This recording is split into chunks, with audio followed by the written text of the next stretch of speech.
وينهى عن الفحشاء والمنكر والبغي يعظكم لعلكم تذكرون.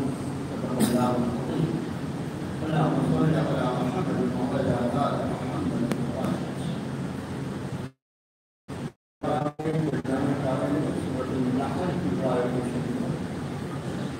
جسے کئی ہفتے سے آپ کا خالی آپ کو پڑھ کر سنا رہا ہے.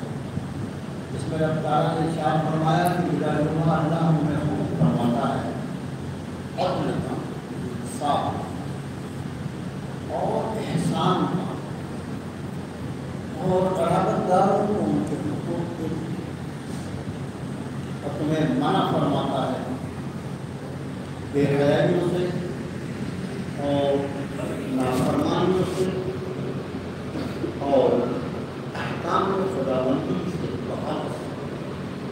یہ جو وہ تم پر واضح ہے، تمہارا رب تمہیں سمجھاتا ہے، تمہیں نصیحت کرتا ہے.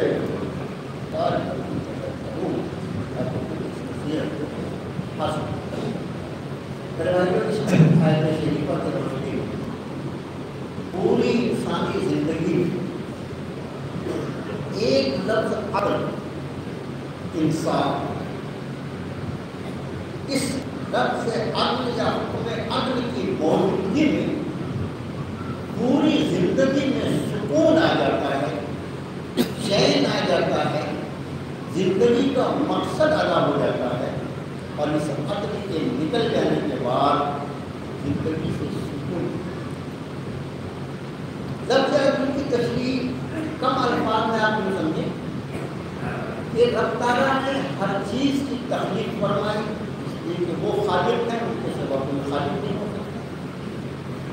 ہر چیز کو کس مقصد کے لیے پیدا فرمایا، اس مقصد کی وضاحت فرمائی، اور پھر اس مقصد کو حاصل کرنے کے لیے کسی بھی چیز کو کیسے استعمال کیا جائے اس کا طریقہ بھی ہے.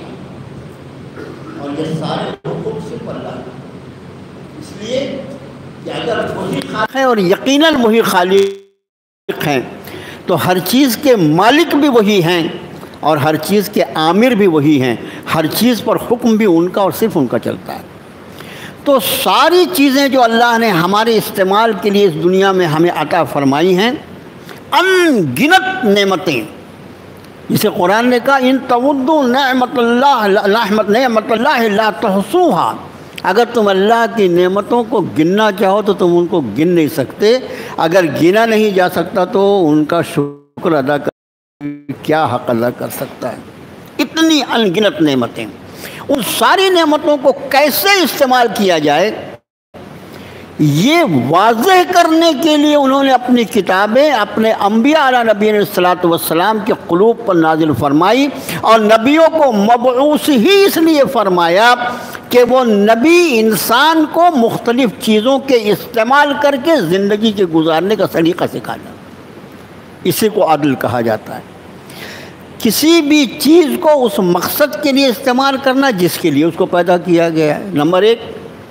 نمبر دو، اس کو اس طریقے سے ہی استعمال کرنا جیسا اس کو استعمال کرنے کا طریقہ اس کے پیدا کرنے والے نے اپنے انبیاء علیہ نبینا علیہ الصلاۃ والسلام کے ذریعے سکھایا ہے. نبی کے سوا کسی کو کوئی حق نہیں حاصل ہے کہ وہ بھائی یہاں ڈسٹرب کرے گا، یہاں لگاؤ.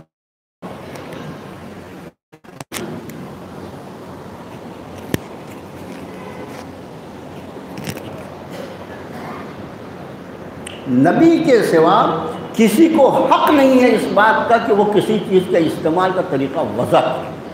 اور اسی لیے جو بدعت کا لفظ ہے نا ہمارے یہاں، حوض کوثر کے تعلق سے جو مختلف روایات ہیں، ان 50 روایات ہیں حوض کوثر کے تعلق سے. نہر کوثر یہ جنت میں، اور حوض کوثر یہ حشر کے میدان. اللہ مجھے اور آپ کو سب کو اس میں سے سیراب فرمائے. ساقی کوثر نبی کریم صلی اللہ علیہ وسلم نے اس حوض کے بارے میں فرمایا کہ اس حوض پر سب سے پہلے میں پہنچوں گا. اس کے پیمانے اتنے ہیں جن کی مقدار ستاروں سے زیادہ ہے، اس حوض کوثر میں نہر کوثر کا پرنالہ لا کے ڈالا. پرنالہ یعنی نہر کوثر جنت میں ہے. اس نہر کوثر کا پرنالہ اس حوض کوثر میں ڈالا جائے گا. جو ہے نہر کوثر میں جو پانی ہے وہ حوض کوثر میں ہے حشر کے میدان میں.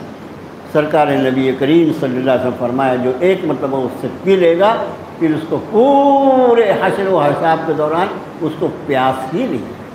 جس کا پانی دودھ سے زیادہ سفید اور بعض روایتوں میں چاندی سے زیادہ، 2 روایتیں، چاندی سے زیادہ سفید یا دودھ سے زیادہ سفید، برف سے زیادہ ٹھنڈا اور شہد سے زیادہ میٹھا. تصور ہی نہیں کر سکتا آدمی کیا. بس اللہ کی نعمتیں اللہ وہ ہر ایمان والے کو میسر فرمائے. فرمایا کچھ لوگ میرے طرف بڑھیں گے حوض کوثر سے پینے کی، اس لیے کہ وہاں ہر آدمی عطش پیاس کی کیا شدت ہوگی اللہ کا. کچھ لوگ بڑھیں گے اور ان کو میں پہچان بھی رہا ہوں گا کہ یہ میری امت کے لوگ، لیکن فرشتے درمیان میں حائل ہو جائیں گے اور عرض کریں گے کہ اللہ کے رسول صلی اللہ علیہ وسلم انہوں نے آپ کے بعد آپ کے دین میں کیا کچھ کیا تھا یہ آپ کو نہیں معلوم. یہ آپ کے دین میں بدعات نکالنے والے ہیں، اس لیے میں بھی ان سے کہوں گا دور ہو جاؤ، دور ہو جاؤ. ساقی کوثر جس کو حوض کوثر پہ فرما دے دور ہو جاؤ، اس کا کیا حشر بنے گا میدان حشر. اور یہ وجہ کیا ہوگی؟ منمانی. تو میرے بھائیوں لفظ عدل کی تشریح آپ کا خادم کر رہا تھا. جس چیز کو اللہ نے جس مقصد کے لیے پیدا فرمایا اس مقصد کے لیے استعمال کرنا نمبر 1، اور نمبر 2 اس کے استعمال یا اس کے کرنے میں منمانی کو نہیں بلکہ نبی کریم صلی اللہ علیہ وسلم کے طریقوں کو ملحوظ رکھنا، تب عدل کے تقاضے پورے. بات ہماری چل رہی تھی درمیان میں عاشورہ محرم آ گیا تو ایک ہفتہ اس کے تعلق سے کچھ باتیں ہم نے عرض کی. اس لیے کہ خطبات جمعہ ہوتے ہی اس لیے ہیں کہ عوام کے سامنے وقت کا جو ضروری ٹاپک ہو، عنوان ہو، اس کے تعلق سے کچھ باتیں ان کو یاد دلا دیں. ایسا نہیں کہ ہم بولیں گے تو آپ کو معلوم ہوگا. الحمدللہ ہر بات آپ کو پہلے سے معلوم ہے، لیکن یہ ہوتا ہے کہ آدمی مصروفیات کی ہجوم میں بہت ساری چیزیں اس کے ذہن سے محو ہو جاتی ہیں، تو جمعے کے خطبے میں اس کو یاد دلا دے جب یہ فلاں موقع ہے، اب اس موقع پر یہ کریں. اس لیے کچھ باتیں پچھلے ہفتے آپ کے خادم نے عاشورہ جمعہ کے تعلق سے عرض کی. اور اس کے پہلے جو عنوان چل رہا تھا وہ انسانی زندگی کے رشتوں میں انتہائی نازک ترین رشتہ میاں اور بیوی کا رشتہ، جو سب سے زیادہ طویل ہوتا ہے زندگی کا اور انتہائی نازک رشتہ، اور وہ رشتہ کہ اگر اس کو خیر خواہی اور احکام خداوندی کے مطابق گزارا جائے تو زندگی کا بہت بڑا حصہ عبادت بن جائے، اور اگر خدا نخواستہ اس میں بھی اپنی عقل اور اپنی خواہشات نفسانی کو داخل کر لیا جائے تو وہی رشتہ آدمی کے لیے آدمی کی زندگی کو اجیرن کرنے کا ذریعہ ہے. آج انشاءاللہ بغیر لمبی تمہید کے، اس لیے کہ وقت بہت تھوڑا ہوتا ہے، ہم قرآنی ہدایات جب اللہ تعالیٰ نے اتنا اہم رشتہ بنایا تو ان کے لیے قرآن شریف میاں بیوی کے تعلقات کو استوار رکھنے کے لیے ایک دم اتنا حسن ہو زندگی میں کہ آدمی کو جینے کا جی چاہے، اس طرح کے احکام سے قرآن شریف اور احادیث مبارکہ بھری پڑی ہے. سوال یہ ہے کہ ہم کو فرصت تو ہو، بل تؤثرون الحیات الدنیا، تم نے تو دنیا کی زندگی کو ترجیح دے دی ہے. دنیا دنیا دنیا، علم دین بھی کوئی چیز ہے اور وہ بھی سیکھنے کی کوئی چیز ہے، یہ تو ہم کو کبھی خیال ہی نہیں. میرے بھائیوں، جتنی ڈگریاں قبر کے دہانے پہ آگ لگائی جانے والی ہیں ان سب ڈگریوں کا ہمارے پاس انبار ہے. جتنی بھی ڈگریاں ہیں وہ ساری ڈگریوں کو قبر کے دہانے کے پہلے آگ لگائی جا سکتی ہے، اس کے سوا کچھ کام نہیں آئیں گی. اور وہ علم جو قبر کے اندر جائے، جو حشر کے میدان میں ساتھ دے، جو اپنی برکت سے اپنے جاننے والے کو جنت کے داخلے کی اجازت دلا دے، اس علم کو سیکھنے کے لیے ہمارے پاس ہو سکتا ہے. میرے بھائیوں، ہم آپ کو لے چلتے ہیں سورۃ النساء کی طرف۔ نساء کہتے ہی عورت کو ہے، بڑی بڑی صورتیں، طویل صورتیں جو قرآن شریف کی ہے، اس میں سورۃ النساء عورت کے نام پر اللہ نے صورت نازل کیا۔ فرمایا الرجال قوامون علی النساء بما فضل اللہ بعضهم علی بعض وبما انفقوا من اموالهم۔ مردوں کو الرجال، یہ رجل کی جمع ہے، رجل یعنی آدمی، پیر سے چلتا ہے نا اس لیے اس کو آدمی کہا جاتا ہے۔ الرجال یہ مرد کی جمع ہے، یہ مردوں کو قوامون علی النساء، اللہ نے عورتوں کا نگراں بنایا ہے۔ یہ قوام کا ایک ترجمہ میں نے کیا، نگراں۔ بعض ترجمہ نگار اس کا ترجمہ کرتے ہیں افسر بنایا ہے، بعض ترجمہ کرتے ہیں اس کا حاکم بنایا ہے۔ یہ سب ترجمے اگر آپ الگ الگ ترجمے دیکھیں گے تو مختلف ترجمہ نگاروں نے یہ ترجمے کو اختیار کیا ہے۔ آپ کا خادم اس کا ترجمہ جو اختیار کرتا ہے وہ نگراں۔ الرجال قوامون علی النساء، اور اس نگراں کے لیے انگریزی میں ایک لفظ جو بہت اچھا استعمال ہوتا ہے وہ مینٹینر، یعنی کسی چیز کو صرف نگرانی دیکھ رہا ہے ویسا نہیں، بلکہ دیکھ کر اس کی دیکھ ریکھ کرنے والا۔ دیکھ ریکھ کرنے والا یعنی اس کی جتنی ضرورتیں ہیں ان ساری ضرورتوں کو پورا کرنے کا کفیل بھی اللہ نے مرد کو بنایا۔ قوام میں وہ سارا لفظ ہے، صرف دیکھنا نہیں، نگراں مگر دیکھنا نہیں، بلکہ اس کی دیکھ ریکھ کرنا، اس کی جتنی ضروریات ہیں وہ ساری ضروریات کا کفیل اللہ نے مرد کو بنایا۔ یہاں پر ایک بات اس کے پہلے بھی آپ کے خادم نے عرض کیا ہے کہ شریعت مطہرہ کا کمال یہ ہے کہ اس دین میں، دین اسلام میں، عورت کو اللہ نے روزی کمانے کا کبھی بھی ذمہ دار قرار نہیں دیا ہے۔ یہ بنیاد ہے، اس بنیاد کی عادت میں نہیں کہتا، اگر کہوں تو گنہگار ہوں گا کہ اگر عورت کسی وجہ کسی ذریعے سے پیسہ کمائے، کسی جائز ذریعے سے، تو خدا نخواستہ اس کا پیسہ کمانا حرام ہے، میں یہ نہیں کہہ رہا ہوں، ناجائز نہیں کہہ رہا ہوں، لیکن وہ ذمہ داری عورت پر اللہ نے نہیں رکھی۔ اس کی ذمہ داری ہمیشہ، اس کے خرچ کی ذمہ داری مرد سے کام ہوتی ہے۔ جب پیدا ہوگی باپ اس کا کفیل ہوگا، اس کی ساری ضروریات باپ کے ذمہ واجب ہوں گے۔ اس کا نکاح ہوگا، نکاح کے بعد اس کی ساری ذمہ داریاں اس کے باپ کے کاندھے سے ہٹ کر اس کے شوہر کے کاندھے پر منتقل ہوتی ہے۔ نان و نفقہ جو لفظ ہے نا، اس کی بڑی تشریح ہوتی ہے۔ نان و نفقہ، اس نان و نفقہ میں اس کے ساری ضروریات زندگی شامل ہے، اور یہ کس کے ذمے ہے؟ شوہر کے ذمے۔ اب اور عمر آگے بڑھتی ہے اور شوہر کی وفات ہوتی ہے، پھر اس کی اولاد ہے، اولادوں کے اوپر ہے، جو اس کے وارث ہونے والے ہیں ان کے اوپر ہے۔ عورت کے اوپر خود عورت کی ذمہ داری نہیں۔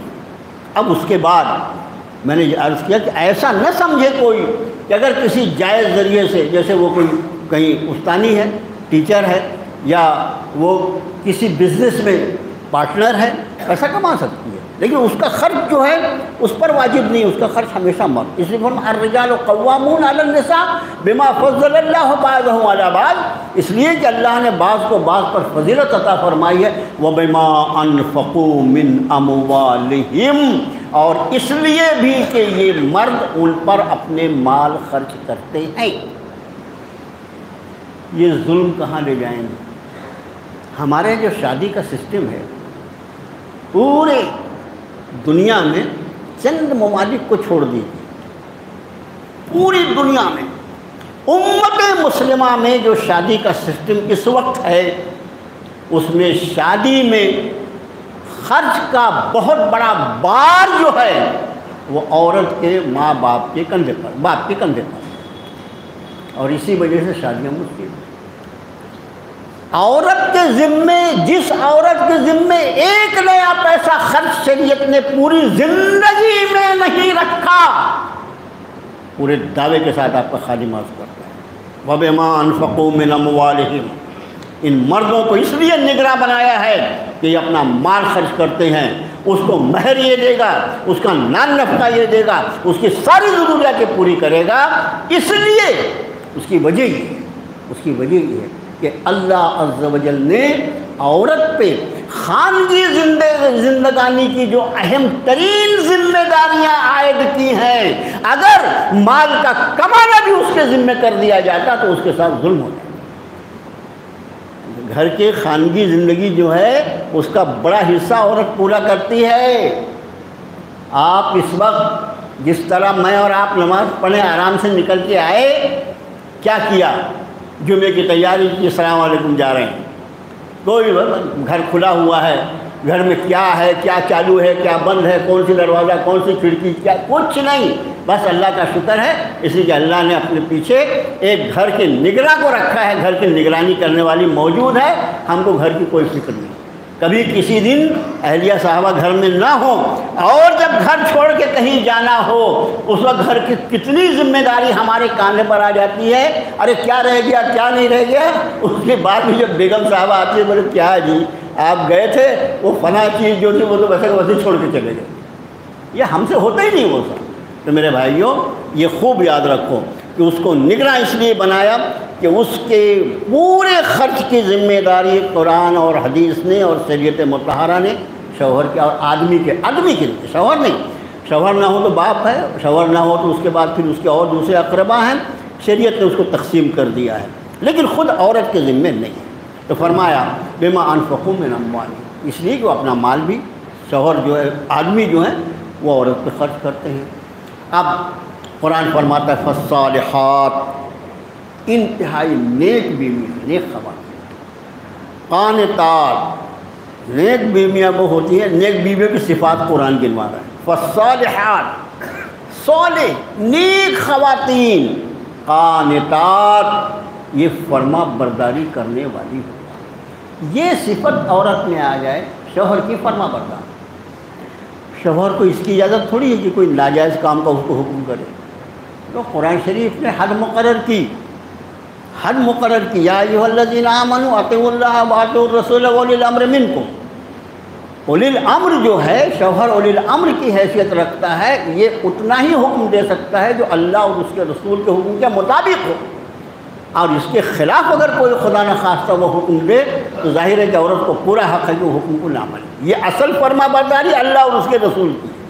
شوہر کی فرما برداری، اولاد کے لیے ماں باپ کی فرما برداری، استاد کی فرما برداری شاگردوں کے لیے، حاکم کی فرما برداری محکوموں کے لیے، یہ سب فرما برداریاں صرف اس وقت تک رہتی ہیں جب تک ان کا حکم اللہ اور اس کے رسول کے حکم کے مطابق ہو۔ گویا اللہ اور اس کے رسول کے سوا کسی اور کی فرما برداری نہیں۔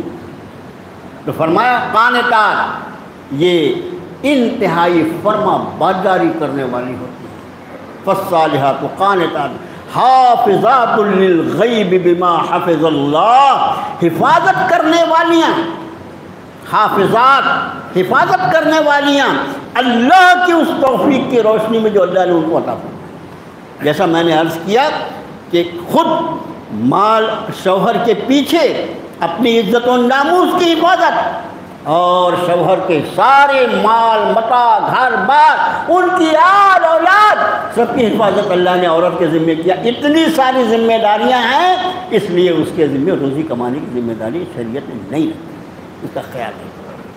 تو ایک تو وہ فرما بردار ہوگی۔ اس فرما برداری میں میرے بھائیو فرما برداری جو ہے اس کے لیے کچھ اصول ہیں۔ سامنے والا فرما برداری کر رہا ہے اور خدا نہ خواستہ کبھی نافرمانی ہو جائے تو ہم نے بھی اپنا دل اتنا وسیع رکھنا چاہیے کہ اس کو معاف کر دیں، اور اس وقت یہ خیال آئے کہ اس نے میری فرما برداری کی تو میں تو فوراً پکڑ کر لوں، لیکن میں اپنے رب کی جتنی نافرمانیاں کرتا ہوں اگر اس نے پکڑنے کا فیصلہ کیا تو میرا کیا ہو۔ دوسرے ایک اصول میں آپ کو بتا دوں، اللہ کرے کہ آپ یاد رکھیں، کسی سے اگر اپنی عزت کروانا ہے تو اس کی عزت کرنا سیکھو۔ تم جس کی عزت کرو گے خدا کی قسم وہ آپ کو کبھی بھی عزت نہیں کرے گا، ذلیل نہیں کرے گا، لیکن ہم یہ سمجھیں کہ ہم اپنی دادا گیری سے کسی سے اپنی عزت کروا لیں، جو آج پوری قوم کا مزاج بنا ہوا ہے، یہ ناممکن ہے، خلاف فطرت ہے، ایسا ہو نہیں سکتا، جس میں صرف فساد پیدا ہو۔ تم سامنے والے کی عزت کرنے کی عادت ڈالو، انشاءاللہ سامنے والا کبھی تم کو ذلیل نہیں کرے گا، کبھی تم کو بے عزت نہیں کرے گا۔ اس اصول کو یاد رکھو۔ تو فرمایا حافظات للغیب بما حفظ اللہ۔ اب یہ ہے انسان ہے نا، نہ تو فرشتہ ہو نہ وہ فرشتہ ہے۔ دیکھو کوئی شخص اگر ایسا سمجھتا ہے کہ مجھے ایسی بیوی ملے جو بالکل عین میرے مزاج کے مطابق عمل کرے، اس دنیا میں ممکن نہیں ہے۔ اگر اس دنیا میں ممکن ہوتا نا تو اللہ تعالیٰ آگے کے احکام ارشاد نہیں فرماتا۔ ایسی بیویاں واقعی انشاءاللہ ایمان والوں کو ملیں گی جنت کا عمل کرو اور ان سے بھی جنت کا عمل کرواؤ۔ جنت میں جو بیویاں ہوں گی وہ الحمدللہ عین مزاج شناس ہوں گی۔ جنتی کے اکرام میں یہ ہوگا کہ جنتی کے مزاج کے خلاف کوئی چیز ہوگی۔ وہ جو قرآن شریف نے فرمایا نا وَقَدَّرُوهُ تَقْدِيرًا، وہاں پر جام ایسے بھرے جائیں گے جتنی سامنے والے کی پیاس ہوگی اتنے ہی بھرے جائیں گے، اس سے زیادہ نہیں بھرے گے۔ یہاں پر تو پانی ارے تھوڑا اور دینا، وہی بے مزہ کرنے والی بات ہے، کبھی بچ گیا پھینک دو، یہ بھی بے مزہ کرنا۔ وہاں پر جتنی پیاس ہوگی اتنے جام بھرے جائیں گے۔ عین مزاج کے مطابق میری زندگی ہو، یہ زندگی جنت کی ہے، یہ دنیا جنت نہیں ہے، جنت کی تیاری کرنے کی جگہ میرے بھائیو۔ یہاں پر آدمی کو ایڈجسٹمنٹ لے کے چلنا پڑتا ہے۔ اب اس بیوی کے ساتھ کیونکہ دونوں انسان ہیں، مزاج انسان کا ہے، انسان کے مزاج میں اللہ نے بھول، چوک، خطا، نسیان، یہ سب چیزیں ہماری فطرت کا حصہ ہے اور ہماری بیوی کی بھی فطرت کا حصہ ہے۔ اور اس کے ساتھ ہی ہمارے بڑے دشمن ہمارا نفس اور ہمارا شیطان ہمارے ساتھ لگے ہوئے ہیں۔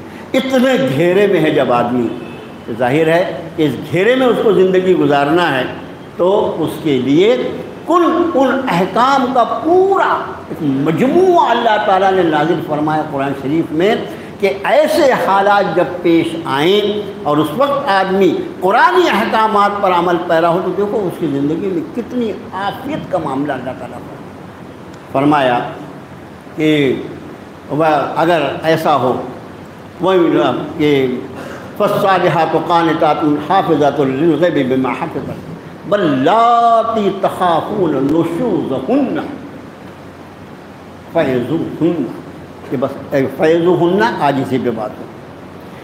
وہ خواتین جن کی بدمزاجی کا تمہیں خوف، نشوز کہتے ہیں بدمزاجی، چڑچڑا پن۔ جب وہ بہت چڑچڑی ہے، تم کم چڑچڑے ہو گئے، اس سے زیادہ تم چڑتے ہو، وہ چڑچڑی ہے میری عورت، ارے تو کتنا چڑچڑا ہے اپنے آپ کو تو دیکھ۔ تو نشوز کہتے ہیں چڑچڑے پن۔ اگر تمہیں اس کی نافرمانی کا اگر کوئی خوف ہو تو تم یہ کرو کہ ایسا کچھ ہو جائے تو فعظوہن، پھر انہیں نصیحت کرو۔ یہ وہی لفظ واعظ ہے جو اس آیت شریفہ میں ہے، یعظکم، اللہ تمہیں واعظ فرماتا ہے، وہی لفظ واعظ اس کا اصل مادہ ہے جس میں فرمایا فعظوہن، ان پر واعظ کہو، انہیں سمجھاؤ۔ لفظ واعظ جو ہے میرے بھائیوں، اس کے پیچھے ایک بہت اہم نقطہ ہوتا ہے کہ جس کے سامنے واعظ کیا جائے اس کی خیر خواہی دل میں ہوتی ہے، دل میں یہ خیال ہوتا ہے کہ میں اس کا خیر خواہ ہوں، یہ کسی خرابی کا شکار نہ ہونے پائے، اس جذبے کے ساتھ جو بات کی جائے وہی واعظ کہلاتی ہے۔ اسی وجہ سے واعظ کے اندر پہلو ہمیشہ نرم ہونا لگے، سامنے والوں کو ڈانٹا تو سمجھ نہیں آتا، سر کر لو بول رہا ہوں، چلو مانا تو اپنی تقریر کرو میں جا رہا ہوں، اس میں نرمی ہونا ضروری ہے۔ تو فعظوہن، ان پر واعظ کرو، انہیں سمجھاؤ۔ کتنے بار سمجھاؤ؟ نہ قرآن شریف نے فرمایا اور احادیث مبارکہ میں کیا اس کی تشریح کریں۔ انشاءاللہ اگلے ہفتے فعظوہن کی تشریح آپ کے سامنے عرض کریں گے میرے بھائیوں، کہ تم انہیں نصیحت کرو، انہیں سمجھاؤ، اور سمجھانے میں ہمیشہ خیال رکھو، سمجھانے میں انداز جو ہوتا ہے وہ جتنا زیادہ نرم ہوگا اتنا زیادہ بات دل میں اترے گی، اور اگر نصیحت کا انداز بھی، واعظ و نصیحت کا انداز میں بھی اگر سختی اختیار کی جائے تو سامنے والا جو ہے اس میں ضد تو پیدا ہو سکتی ہے لیکن اس میں فرما برداری کا جذبہ نہیں پیدا ہوگا۔